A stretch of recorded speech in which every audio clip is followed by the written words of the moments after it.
Hello student, કેમ છો? મજામાં હશો? દિવાળીના શોપિંગની ઉતાવળ હશે? મારે પણ છે. મારે પણ આ વિડીયો પૂરો થાય ને તરત જ બજારમાં જવું છે. પણ એ પહેલા વિડીયો કરી દઈએ. હું કરી લઉં વિડીયો, તમે જોઈ લો વિડીયો, પછી આપણે બધા બજારમાં શોપિંગ કરવા માટે. તો લાસ્ટ એટલે કે આપણા પ્રીવિયસ લેક્ચરની અંદર આપણે શું શીખ્યા? તો પ્રીવિયસ લેક્ચરની અંદર આપણે શીખ્યા વિદ્યુત ઉર્જા એટલે કે ઉષ્મા ઉર્જા. ઉષ્મા ઉર્જા એટલે કે હીટિંગ ઇફેક્ટ, તાપીય અસર વિશે વાત કરી. જેના પર કાર્ય કરતા સાધનો કયા? વિદ્યુત હીટર, વિદ્યુત ઇસ્ત્રી કે ઓવન જેવા સાધનો કે જેની અંદર ઉષ્મા આપણે ઉપયોગમાં લઈએ છીએ. તો આ જ ઉષ્મા આપણા જીવનની અંદર વ્યવહારું બનાવી છે. તો આ તાપીય અસરના સૂત્રો આપણે શીખ્યા હતા, યાદ છે ને? H બરાબર VIT, H બરાબર I²RT અને H બરાબર V²/R × T. અને તેના પરથી પછી આપણે પાવર પર ગયા હતા અને પાવરના સૂત્રો શીખ્યા હતા. P બરાબર VI. સમજાય?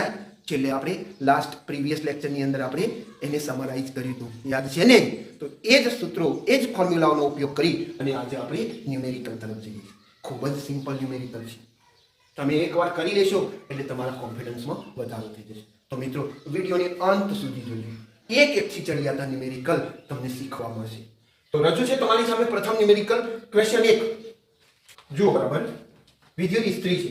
આ વિદ્યુત ઇસ્ત્રીને 220 વોલ્ટના પ્રાપ્તિ સ્થાન સાથે જોડેલ છે અને આ વિદ્યુત ઇસ્ત્રી 660 વોલ્ટના દરથી ઉર્જા વાપરે છે. તો આ પરિપથમાં વહેતો વિદ્યુત પ્રવાહ કેટલો એ આપણા માટે ક્વેશ્ચન ઉભો કર્યો છે. તો અહીંયા આપણને પાવર આપેલો છે, અહીંયા આપણને વોલ્ટેજ આપેલો છે. તો પાવર અને વોલ્ટેજ પરથી આપણે I શોધવાનો છે. તો આ ત્રણેયને સાંકળતું આપણું સૂત્ર આપણે જાણીએ છીએ. શું જાણીએ છીએ? P બરાબર VI. અને માટે અહીંયા I ને જો હું સૂત્રનો કરતા કરું તો P/V અને માટે I = P એટલે કેટલા? 660 V એટલે કેટલા? 220. તો 22 3 66 3 એમ્પિયર પ્રવાહ આ પરિપથમાંથી વહેતો હશે. હવે શું શોધવું છે? તો ક્વેશ્ચન નંબર 2, આ વિદ્યુત ઇસ્ત્રીના અવરોધનું મૂલ્ય કેટલું હશે? તો અહીંયા R શોધવો છે. તો આ શોધવા માટે આપણે ઓહમના નિયમનો ઉપયોગ કરી દઈએ. તો ઓહમના નિયમનું શું છે? V બરાબર IR અને માટે R બરાબર V/I થશે. અને માટે R બરાબર V એટલે કેટલા? 220 વોલ્ટ અપોન I એટલે કેટલા? 3 એમ્પિયર. તો માટે R બરાબર તમે 220 ભાગ્યા 3 કરશો તો આ ભાગાકાર 220 ભાગ્યા 3 ના ભાગાકારનો આન્સર તમારે જાતે મેળવવાનો 73.3 થશે. સમજી ગયા? તો આન્સર શું થશે? 73.3 ઓહ્મ. તો આ વિદ્યુત ઇસ્ત્રીનો અવરોધ આટલો થશે અને પરિપથમાંથી વહેતો વિદ્યુત પ્રવાહ આટલો થશે. સમજાઈ ગયું છે ને? ખૂબ સરળ. આવી જાઓ ક્વેશ્ચન નંબર 2 પર. તો ક્વેશ્ચન નંબર 2 શું છે? તો ક્વેશ્ચન નંબર 2 એમ કહે છે કે 4 ઓહ્મના અવરોધ, આ 4 ઓહ્મના અવરોધમાં 1 સેકન્ડમાં 100 જૂલ જેટલી ઉષ્મા ઉત્પન્ન થાય છે. તો આ વાહકના બે છેડાઓ વચ્ચે લાગુ પાડેલા વીજ સ્થિતિમાનનો તફાવત એટલે કે V કેટલો થાય? આપણા માટે ક્વેશ્ચન છે. અહીંયા 4 ઓહ્મ એ અવરોધનું મૂલ્ય છે અને 1 સેકન્ડ એ ટાઈમનું મૂલ્ય છે અને 100 જૂલ જેટલી ઉષ્મા પેદા થાય છે. એટલે કે અહીંયા H ની વેલ્યુ શું છે? 100 જૂલ છે. અહીંયા આપણે V શોધવાનો છે. શું શોધવાનો છે? V ને શોધવાનો છે. તો શું કરીશું મિત્રો? તો અહીંયા કોઈ એવી ફોર્મ્યુલા તમારી જોડે ખરી કે જે આ બાબતોને સાંકળતી હોય? યાદ કરી લો. શું યાદ કરશો? V શોધવો છે, H આપેલો છે, T આપેલો છે અને R આપેલો છે. તો શું સૂત્ર મૂકીશું આપણે? H બરાબર I²RT. હવે અહીંયા V ની કિંમત મેળવવી છે માટે આપણે I ની બદલીમાં શું કરી દઈશું? ઓહમના નિયમ પ્રમાણે સૂત્ર મૂકી દઈશું. તો H બરાબર I ની બદલીમાં શું મૂકી શકાય? તો I ની બદલીમાં મૂકી શકાય V²/R² મૂકી શકાય ઇન્ટુ RT.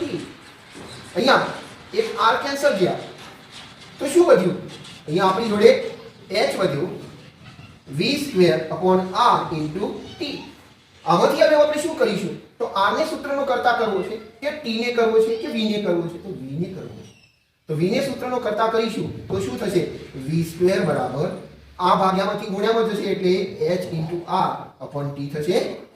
હવે V², H કેટલો છે? તો 100 ગુણ્યા R કેટલો છે? તો 4 અને ટી કેટલો છે તો 1 સેકન્ડ. v square. હવે મિત્રો તમે જાણો છો v ના પાછા ઉપર સ્ક્વેર છે. જો હું અહીંયાથી આ સ્ક્વેર હટાવું તો આખાનું શું રૂટ નીકળી જાય? અંડર રૂટ નીકળી જશે. તો v બરાબર 100 એટલે કે 100 નું વર્ગમૂળ 10 અને 4 નું વર્ગમૂળ 2 અને 1 નું વર્ગમૂળ 1. આપણે ન લખીએ તો ચાલશે. માટે v બરાબર કેટલા થશે? 10 ગુના 20 વોલ્ટ. તો અહીંયા અવરોધના બે છેડા વચ્ચેનો વીજ સ્થિતિમાનનો તફાવત કેટલો મળશે? 20 વોલ્ટ મળશે. છે ને ખૂબ સરળ. લઈ લો ત્યારે સ્ક્રીનશોટ. ચલો ક્વેશ્ચન નંબર 3 જોઈ લઈએ. તો ક્વેશ્ચન નંબર 3 શું છે? તો આ એક વિદ્યુત ઇસ્ત્રી કે જેનો અવરોધ 20 ઓહ્મ છે અને આ વિદ્યુત પરિપથમાં 5 એમ્પિયરનો પ્રવાહ 30 સેકન્ડ માટે વહે છે. તો આ વિદ્યુત ઇસ્ત્રીમાં પેદા થતી ઉષ્મા ગણવી છે આપણે. તો આપણે શું ગણવું છે? h ગણવું છે. તો h ગણવા માટે આપણને r આપેલો છે, t આપેલો છે અને i આપેલો છે. તો આ ત્રણે સાથે સાંકળતું સૂત્ર શું છે? i square rt. સીધી ફોર્મ્યુલા આપણે યુઝ કરી લેવાની છે. અને માટે h બરાબર શું થશે? i સ્ક્વેર એટલે 5 નો સ્ક્વેર, r એટલે 20 અને ગુણ્યા 30 સેકન્ડ. તો 25 ગુણ્યા 20 ગુણ્યા 30 અને માટે 25 દુની 50, 50 તરીના 150. 2 જીરો લગાવી દઉં છું. તો આટલા શું મળી ગયા? જૂલ. હવે આ જૂલને જો 1000 વડે ભાગી દઉં તો જૂલના શું બનાવી દઉં? Kilo joule. તો અહીંયા 15 કિલો જૂલ. મિત્રો તમે આ બંને આન્સર લખી શકો છો, જૂલ અથવા કિલો જૂલ. જૂલમાંથી કિલોમાં ફેરવવા હોય તો 1000 વડે આપણે ભાગી દઈશું. છે ને સરળ? તો આવી જાઓ ક્વેશ્ચન નંબર 4 પર. એક વાહક તારને પરિપથની અંદર જોડેલો છે. હવે આ વાહક તારમાંથી 1 કલાક દરમિયાન 96000 કુલમ્બ જેટલો વિદ્યુત ભાર પસાર થાય છે અને આ વાહકના બે છેડા વચ્ચેનો વીજ સ્થિતિમાનનો તફાવત 50 વોલ્ટ લાગુ પાડે છે. તો હવે ક્વેશ્ચન શું છે કે વાહકમાં ઉત્પન્ન થતી ઉષ્મા ગણવા. વાહકની અંદર પહેલા થતી ઉષ્મા આપણે ગણવી છે. તો અહીંયા h ગણવા માટે આપણે કયું સૂત્ર વાપરીશું? તો h ગણવા માટે એક સૂત્ર તો આપણી સામે આ પણ રહ્યું. કયું સૂત્ર છે? h બરાબર i સ્ક્વેર rt. અહીંયા i સ્ક્વેર rt ની અંદર જોઈએ તો અહીંયા r નો જે ઉલ્લેખ કરેલો છે એ r અહીંયા કોઈ જગ્યાએ આપેલો નથી અને માટે આપણે આ ફોર્મ્યુલા વાપરવી બેટર નહીં. તો પછી શું વાપરીશું કે જેની અંદર વીજ સ્થિતિમાનનો તફાવત આવી જતો હોય? એટલે કે કયું ફોર્મ્યુલા છે આપણું? h બરાબર vit વાપરીશું કે જેની અંદર વીજ સ્થિતિમાનનો તફાવત પણ આવી જાય છે, i પણ આવી જાય છે અને t પણ આવી જાય છે.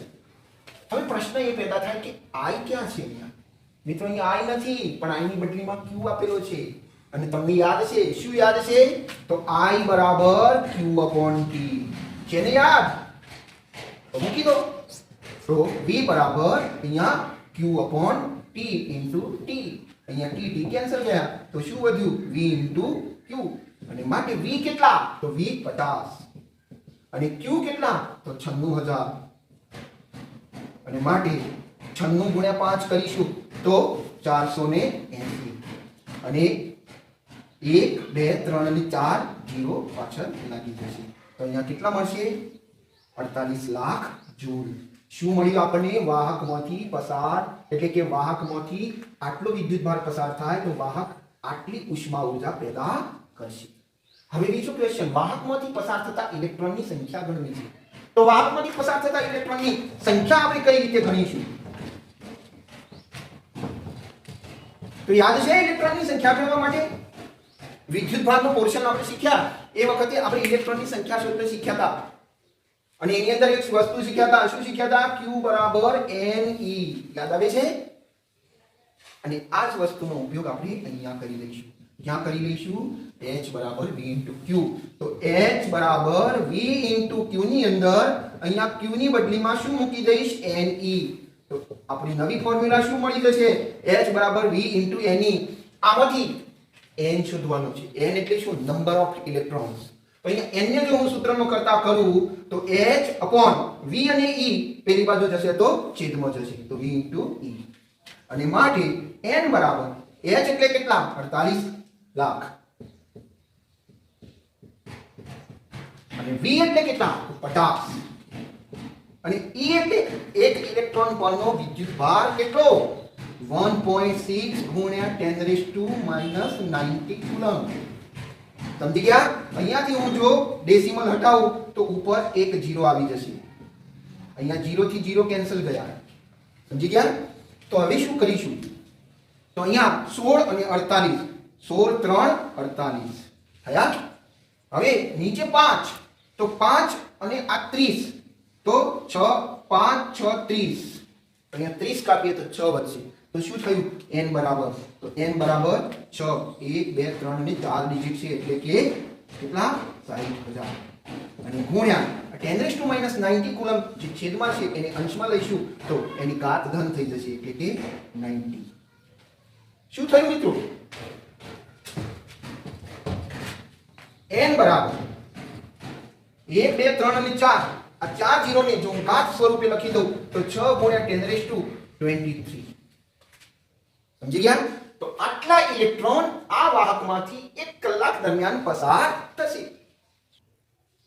ચલો મિત્રો ક્વેશ્ચન નંબર 5. ક્વેશ્ચન નંબર 5 શું છે? તો એક વિદ્યુત બલ્બને પરિપથમાં આ રીતે જોડવામાં આવ્યો છે 220 વોલ્ટના જનરેટર સાથે. હવે પરિપથની અંદર 0.5 એમ્પિયરનો વિદ્યુત પ્રવાહ વહી રહ્યો છે. તો આ બલ્બનો પાવર શું? તો પાવર શોધવો છે. તો પાવર શોધવા માટે આપણને અહીંયા શું આપેલું છે? I અને V આપેલો છે. તો પાવર આપણે શોધી શકીશું P બરાબર V into I. અને માટે P બરાબર V કેટલા છે?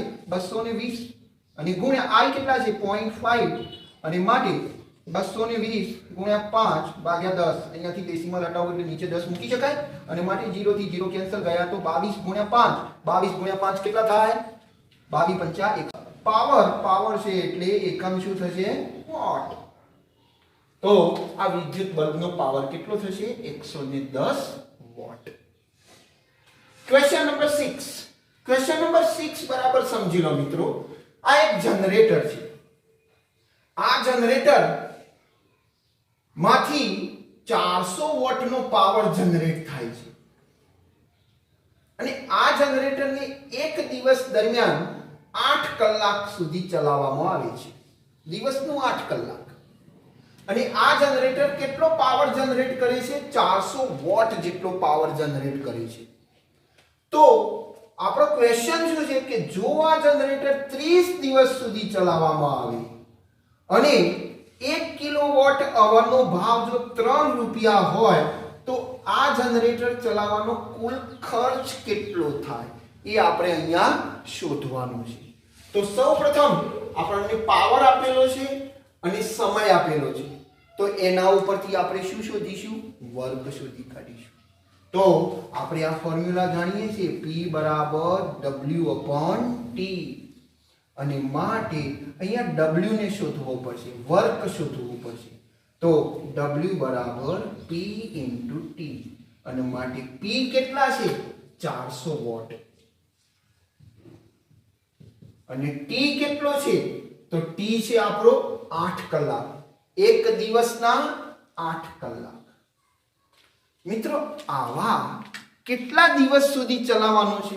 દિવસનું 8. તો 30 દિવસ માટે તો ગુણ્યા 30. સમજી ગયા? તો અહીંયા શું આન્સર મળશે આપણને? તો 4 અને 8. તો 8 ચોક 32, 32 ગુણ્યા 3 અને 32 ગુણ્યા 3 એટલે 96. 96 ની પાછળ 1 2 અને 3 0 લગાવી દઈશું. તો 96,000 શું મળ્યા આપણને? વોટ મળ્યા. અને ટાઈમ એટલે અવર મળ્યા. વોટ ઇન્ટુ અવર મળ્યા. સમજી ગયા? હવે આ વોટ ઇન્ટુ અવર પાવર આપણે શામાં લીધેલો હતો? વોટમાં લીધેલો હતો. અને સમય શામાં લીધેલો હતો? અવરમાં લીધેલો હતો. તો 96,000 વોટ ઇન્ટુ અવર મળ્યા. હવે જો એના કિલોવોટ કરવા હોય તો આને 1000 વડે ભાગી નાખીએ. 1000 વડે ભાગીશું એટલે 3 0 નીકળી જશે. તો 96 કિલોવોટ અવર. તો આ જનરેટર દ્વારા એક મહિનામાં એટલે કે 30 દિવસ દરમિયાન કેટલું કાર્ય થશે? 96 કિલોવોટ અવર છે. સમજી ગયા? હવે 1 કિલોવોટ અવરનો 3 રૂપિયા ભાવ છે. 1 કિલોવોટ અવરના કેટલા? 3 રૂપિયા. તો આપણે કેટલું વર્ક કરાવરાયું છે? 96 કિલોવોટ અવર બરાબર આ બંનેનો ગુણાકાર 96 ગુણ્યા 3 અને માટે શું થશે? 6 તરીના 18 વધી 1 9 તરી 27 27 ને 1 28 તો 288 રૂપિયા કુલ ખર્ચ થશે 30 દિવસનો. સમજી ગયા? છે ને ખૂબ સરળ ન્યુમેરિકલ. તો તમે કરી લેશો એવી હું આશા રાખું, ચોક્કસ રાખીશ. Last question, question 7. જોઈ શકો છો ક્વેશ્ચન. પરિપથની અંદર આ રીતે 3 અવરોધ જોડેલા છે. હવે આ 3 અવરોધોને પરિપથમાં જોડ્યા પછી આપણને ક્વેશ્ચન શું પૂછવામાં આવે છે કે દરેક અવરોધ પરનો પાવર શોધો. હવે પાવર શોધવાનો છે. તો પાવર શોધવા માટે આપણી જોડે શું સૂત્ર છે? તો આપણી જોડે તો ઘણી બધી ફોર્મ્યુલાઓ છે, 2-3 ફોર્મ્યુલા. પણ એમાંથી આપણે કઈ ફોર્મ્યુલા પસંદ કરીશું? તો આપણે અહીંયા અવરોધના મૂલ્યો જાણીએ છીએ, એટલે કે જેની અંદર આર આવતો હોય એવું પાવરનું સૂત્ર પસંદ કરીશું. સાથે સાથે અહીંયા બધા જ અવરોધો કેવા છે? તમે જોઈ શકો છો શ્રેણીમાં છે. એટલે શ્રેણીમાં હોય એટલે બધા જ અવરોધોમાંથી વહેતો વિદ્યુત પ્રવાહ કેવો રહેવાનો? એક સરખો રહેવાનો. એટલે અહીંયા I બધામાં સેમ રહેશે. એટલે આપણે I અને R જાણી લઈશું અથવા જાણીએ જ છીએ. તો માટે આપણે પાવરનું કયું સૂત્ર પસંદ કરીશું? તો પાવરનું સૂત્ર આપણે પસંદ કરીશું P બરાબર I² R. ખ્યાલ આવે મિત્રો? સમજી ગયા? તો અહીંયા પાવરનું આ સૂત્રનો ઉપયોગ કરી આપણે P બરાબર I² R ની અંદર કિંમતો એપ્લાય કરીશું. તો અહીંયા R કયો એપ્લાય કરીશું? તો R એ આ ત્રણેય અવરોધોનો પરિણામી અવરોધ લઈશું. તો પરિણામી અવરોધ કેટલો થશે? આ ત્રણેયના સરવાળા જેટલો. તો ત્રણેયના સરવાળા જેટલો એટલે કે અહીંયા R ની કિંમત હું અહીંયા શું મૂકીશ? R1 R2 R3 જેટલી, એટલે કે 2 3 5 5 એટલે કે 10 ઓહ્મ મૂકીશ. સમજી ગયા? સવાલ આવે I નો. અહીંયા I કેટલો? તો I ને આપણે શું કરી લઈશું? તો મેળવી લઈશું. I ને મેળવવા માટે શું કરીશું આપણે? I બરાબર શું મૂકીશું? તો I બરાબર V/R. અને V કેટલો છે? 10. અને R એટલે સમતુલ્ય અવરોધ કેટલો થયો? 10. તો 10 અને 10 એટલે 1 એમ્પિયર. અહીંયા I ની વેલ્યુ 1 એમ્પિયર થશે. અને માટે અહીંયા I ની જગ્યાએ 1 નો સ્ક્વેર * 10 અને માટે 1 * 10 અને 10. તો 10 વોટ પાવર મળ્યો. આ 10 વોટ પાવર મળ્યો એ શું મળ્યો? તો આ ત્રણેય અવરોધોનો સંયુક્ત પાવર મળ્યો. પણ આપણને શું પૂછ્યું છે? દરેક અવરોધ પરનો પાવર શોધવાનો છે. માની લો કે તમને ઇન્ડિવિડ્યુઅલ પૂછવામાં આવે કે R1 અવરોધ પરનો પાવર શોધો. તો તમે કઈ રીતે શોધશો? તો આ જ ફોર્મ્યુલા P બરાબર I² R. પણ અહીંયા R ની જગ્યાએ હું R1 લઈ લઈશ. અને માટે શું થશે? I² એટલે 1 નો સ્ક્વેર * R1 એટલે 2 અને માટે 1 ગુણ્યા 2 બરાબર 2 વોટ. તો આના પરનો પાવર કેટલો થશે? 2 વોટ. આના પરનો પાવર શોધવો હોય તો કેટલો થશે? P બરાબર I² R2 માટે 1 નો સ્ક્વેર * R એટલે 3 માટે 1 ગુણ્યા 3 બરાબર 3 વોટ.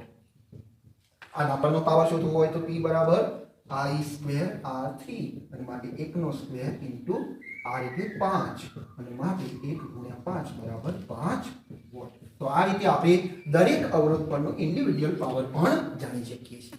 સમજી ગયા? છે ને ખૂબ સરળ. તો આવું મિશ્રિત કરીને પણ તમને દાખલો પૂછી શકાય છે. તો આશા રાખું કે તમને ન્યુમેરિકલ આવડી ગયા.